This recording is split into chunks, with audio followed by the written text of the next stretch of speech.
Alhamdulillah. Allahumma salli ala Sayyidina Muhammad wa ala ali Sayyidina Muhammad. Amma ba'du. Yang terhormat Ketua DKM beserta pengurus, para ustadz, tokoh masyarakat, tokoh agama, jamaah, bapak, ibu, para remajawan, remajawati, adik-adik yang rupawan dan baik hati. Tema kita malam ini adalah memperkuat tauhid di 10 terakhir bulan Ramadan. Tauhid itu dari bahasa Arab.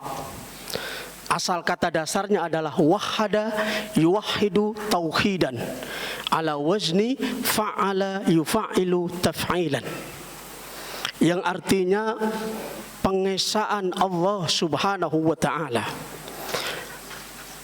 Artinya kita mengesahkan Allah sesuai dengan Al-Quran dan hadis baginda Rasulullah Muhammad sallallahu alaihi wasallam.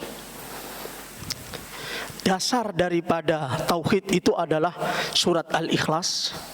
Qul huwallahu ahad, Allahus samad, lam yalid wa lam yulad wa lam yakul lahu kufuwan ahad. Kalau kata Bang Haji Roma Irama, katakan Tuhan itu satu, dan seterusnya.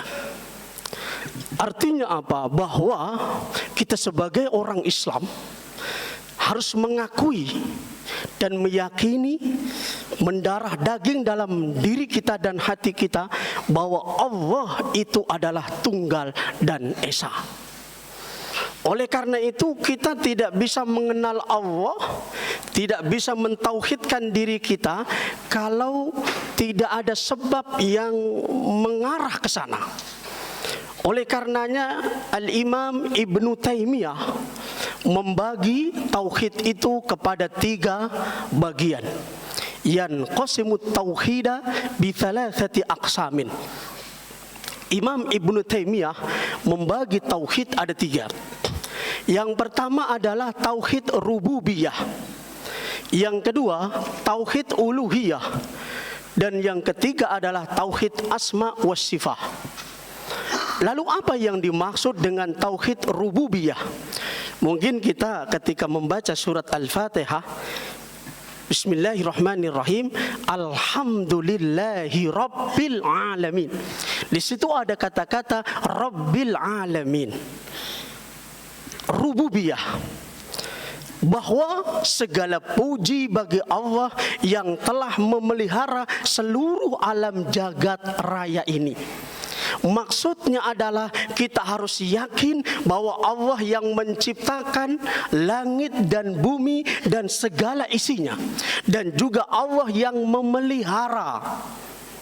Kemudian juga Allah menciptakan manusia dan Allah mempertanggungjawabkan terhadap penciptaannya. Jadi enggak sekedar hanya diciptakan tetapi tidak dilindungi, tidak dipelihara dengan baik, itu tidak. Allah Maha memelihara.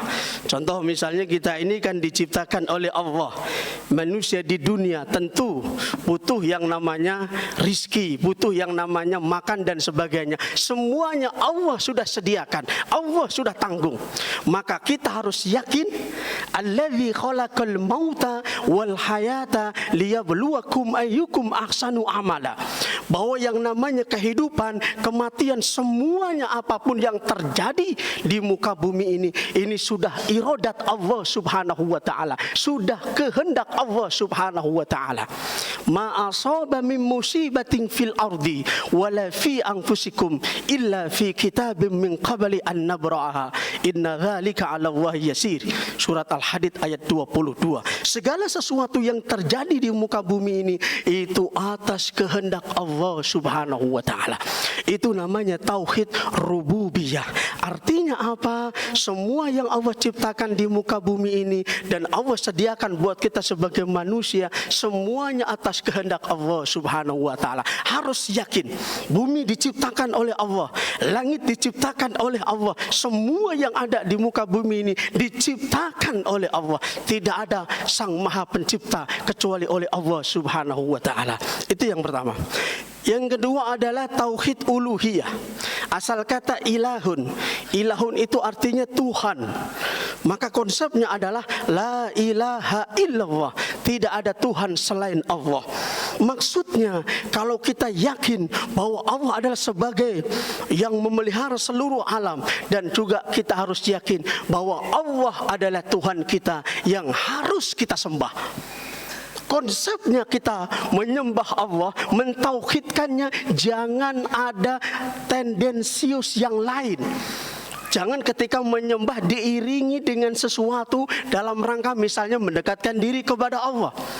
Seperti orang-orang jahiliyah, ketika mereka ditanya siapa Tuhanmu, mereka mengatakan adalah Allah. Tapi kenapa ketika mereka menyembah di sampingnya banyak berhala-berhala yang dia jadikan sebagai perantara untuk mendekatkan diri kepada Allah? Itu salah. Maka Allah tegur di dalam surat Al-An'am ayat 162, Qul inna salati wa nusuki wa mahyaya wa mamati lillahi rabbil alamin. Sesungguhnya salatku, ibadahku, matiku, hidupku, semuanya hanya untuk Allah. Wa ma umiru illa liya'budullaha mukhlishina lahuddin. Artinya bahwa semua ibadah yang kita lakukan, apapun ibadahnya itu, ibadah wajibkah, ibadah sunnahkah, ibadah mahdohkah, ibadah ghair mahdoh, semuanya lillah, hanya untuk Allah. Hidup kita, mati kita, semuanya kita serahkan kepada Allah. Kan kadang-kadang ada manusia, dia bilang menyerahkan segalanya kepada Allah, tapi di saat diuji sama Allah dengan kemiskinan, dia ingin kaya tapi menyembah iblis, dia pelihara tuyul misalnya kan, atau dia ngipri, menyembah gunung, menyembah batu, bersekutu dengan iblis, berarti tauhidnya perlu dipermasalahkan. Hadirin ma'asyiral muslimin rahimakumullah. Kemudian yang ketiga adalah tauhid asma wa sifat. Dalam rangka mengenal Allah, kita tidak bisa melihat wujud Allah itu kayak apa. Allah ada, tetapi jangan sampai kita mengatakan Allah itu kayak apa. Kalau ada yang nanya, misalnya anak kita, mama, kalau dedek nanya itu Superman kayak apa? Oh, bisa menjelaskan ciri-ciri Superman. Superman itu orang yang kuat dan sebagainya. Bisa terbang, punya sayap misalnya. Tetapi kalau dia nanya, mama, Allah itu kayak apa? Jawab aja, Allah ya kayak Allah. Laisa kamitsli syai'. Allah tidak bisa diserupakan dengan yang lain. Oleh karena itu, ketika kita ingin mengenal Allah melalui asmaul husna dan sifat-sifatnya.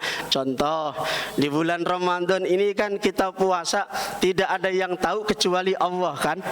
Tidak ada yang tahu, mungkin seorang suami bisa pura-pura puasa di depan istri, kelihatannya lemas, ngeludah mulu misalnya, padahal habis makan 2 piring. Tidak ada yang tahu kecuali Allah. Allah punya sifat yang namanya Al-Basir. Allah Maha melihat. Apapun yang kita lakukan, Allah tahu. Hadirin ma'asyiral muslimin rahimakumullah. Nah, oleh karena itu, dalam rangka memperkencang tauhid kita, keyakinan kita kepada Allah Subhanahu wa taala, ada ibadah-ibadah yang kita lakukan 10 terakhir daripada bulan suci Ramadan. Di antaranya yang pertama adalah i'tikaf. I'tikaf itu niatnya harus ada di masjid. Makanya Bapak ini sekarang ini kita niat ya sampai nanti selesai. Nawaitul i'tikafa fi hadzal masjidi ma dumtum fi. Aku niat i'tikaf di masjid ini selama aku masih ada di dalamnya. Nah, lalu ketika kita i'tikaf di masjid, ya niatkan mau i'tikafnya berapa hari? 3 ayyam tafadhal. Mau 3 hari silakan, 7 ayyam, mau 7 hari silakan, atau 10 ayyam, mau 10 hari silakan. Niat i'tikaf semata-mata karena Allah, mendekatkan diri karena Allah. Tidak ada ibadah-ibadah yang lain. Kalau perlu pas lagi i'tikaf jangan bawa handphone. Kenapa? Itu bisa mengganggu i'tikaf kita. Tinggalkan handphone. Kalau perlu digadein, habis lebaran ditebus. Begitu. Kenapa? Supaya kita concern. Ini kadang-kadang iktikaf masih suka main handphone, masih suka laga, berbuat-buat yang tidak baik di dalam handphone dan sebagainya. Ini kurang maksimal. Yang kedua, ketika iktikaf perbanyak qiyamul lail. Qiyamul lail itu ada hadisnya sangat jelas dan sahih, man qama ramadhana imanan wa ihtisaban ghufira lahu ma taqaddama min dzambi. Siapa saja yang mengadakan qiyamul lail semata-mata ikhlas ridho karena Allah, ikhlas ridho karena Allah. Makanya si suami bilang sama istri, "Ma, saya mau iktikaf." "Di mana, Pak?"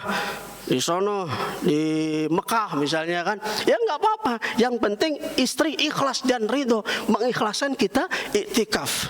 Si istri juga misalnya mau iktikaf di Masjid Al-Aqsa, ya monggo kalau memang ada tempatnya dan memang bisa terlindung dengan baik.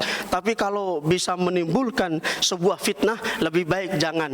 Istri lebih baik di rumah saja. Suami biarlah iktikaf, tapi jangan sampai meninggalkan iktikaf tapi tidak meninggalkan uang untuk kebutuhan sehari-hari. Maka harus benar-benar, takutnya nanti ketika bapak iktikaf di masjid lalu istri tidak ditinggalkan uang, akhirnya yang terjadi istri ngasah golok. Kan begitu kan? Isyarat ngasah golok. Oh, berarti harus buru-buru dikasih uang. Jangan sampai itu golok melayang. Itu kan begitu videonya. Hadirin ma'asyiral muslimin. Kemudian di antara qiyamul lail itu di samping sholat tarawih, dan yang sangat terkenal adalah ibadah di malam hari. Sholat sunnah taubat, sholat sunnah tasbih, sholat sunnah mutlak. Dan yang sangat jelas dalilnya itu dalam surat Al-Isra ayat 79, yaitu sholat tahajud. Wa minal laili fatahajjad bihi nafilatan lak. Jadi sholat tahajud. Ada yang mengatakan, Pak Ustadz, sholat tahajud apakah harus sudah tidur dulu? Menurut kesepakatan ulama, ittihadul ulama wajtima'ul ulama, at-tahajud ba'dan naum. Sholat tahajud itu setelah tidur, walau lahdatan, meskipun sebentar tidurnya. Jadi kalau belum tidur, sholat apa Pak Ustadz? Bisa sholat hajat atau sholat-sholat sunnah yang lain, asal jangan sholat tahajud. Bahkan ada ulama yang ekstrim, orang yang sholat tahajud sebelum tidur nggak sah, la yasihu sholatuhu, nggak sah. Hadirin ma'asyiral muslimin. Kemudian yang selanjutnya kathratul istighfar, banyak istighfar. Wa kathratu qiraatil Quran, perbanyak membaca Al-Quran. Kalau perlu nih, selama iktikaf 10 hari, setiap malam kalau bisa khatam. Seperti Imam Syafi'i, lailan wa naharon khatman, malam hari khatam, siang hari khatam. Itu Imam Syafi'i. Jadi kalau puasa ada 30 syahron, ada 30 hari, Imam Syafi'i khatam Quran 60 marrah, ay 60 khatman, 60 kali khatam Quran. Imam Syafi'i, kecuali Imam Samudra yang gak pernah khatam karena mikirin bom terus. Hadirin ma'asyiral muslimin rahimakumullah. Yang terakhir adalah perbanyak sedekah, perbanyak sedekah di bulan Ramadan. Kencangkan ikat pinggang, kencangkan sarung, ya, jauhlah sesuatu yang tidak manfaat. Perbanyak ibadah, perbanyak sedekah, perbanyak baca Al-Quran. Kalau di luar Ramadan mungkin ada pengemis, kita datang langsung kita kasih uang 100.000. Masya Allah, udah senang banget. Kita bilang, Bu, tolong kembaliin 99.000 ya. Masya Allah, luar biasa. Nih begitu Ramadan nih, kalau bisa ini kotak amal, jalannya jangan lancar, harus tersendat-sendat. Ini kalau dari ujung sana sampai ujung sana ada 20 orang, satu kotak 100.000, sampai belakang itu ada 10 baris. Saya yakin setiap malam bisa sampai 10 juta dan 20 juta. Insya Allah. Semoga kultum singkat membawa manfaat.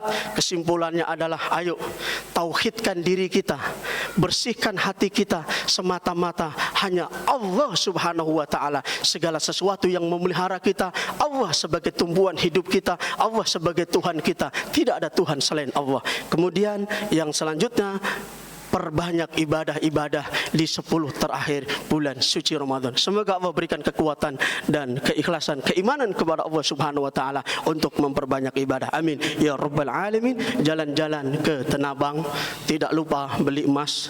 Kalau ada umur panjang, jumpa lagi dengan saya Ustadz Muhtadi Ibnu Abbas. Terima kasih. Kisbeh. Assalamualaikum warahmatullahi wabarakatuh.